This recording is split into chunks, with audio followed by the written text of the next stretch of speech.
In Europe, we have today 900,000 buses, public buses in cities, and they emit a large amount of CO2. And their average life is 9.5 years, so they're ready to be changed. Unless Europe has a chance to say, guys, let's agree that in 5 years this must change. This is a big potential that can have an impact on a very short time. But apart from that, I think, yes, the power industry did what it could do. I think it will keep decarbonizing because of economic considerations, nothing else than that. And the coal and gas industry is suffering on this because we are progressively phasing out thermal generation as the networks allow us to do it. And the speed of this is only the network capability to adapt to this trend. It's true to say that as you decarbonize an electricity system, two things happen. The wholesale price of energy tends to go down, and it does go down progressively. And number two, it becomes less and less volatile as the amount of volatile commodities that comprise the price is diluted.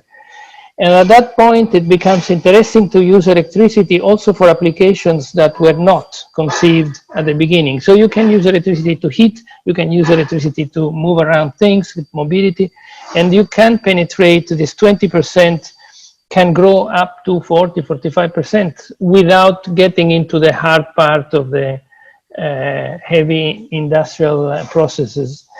I think the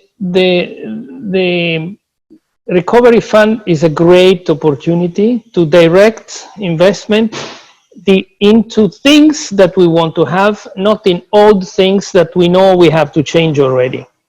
So I think it would be wasted again, as it was partially during the previous crisis, to restart an industrial cycle that has already gone to the end of its life, and it's better to just jump to the next one.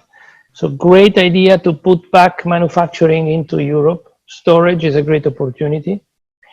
Digital transformation of networks is a big opportunity. In general, hydrogen, green hydrogen clearly can be a potential game changer.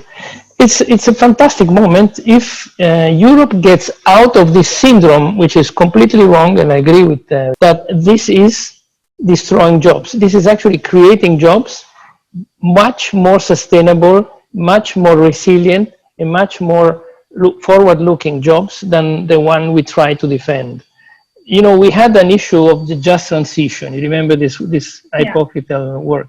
The just transition, we don't need to do that anymore because the COVID-19 did it for us. I mean, it just flattened everybody. It's just, do we want to restart and then have a just transition, or we just do it? And the Recovery Fund is a great just transition tool. So I think it's a fantastic moment from that standpoint.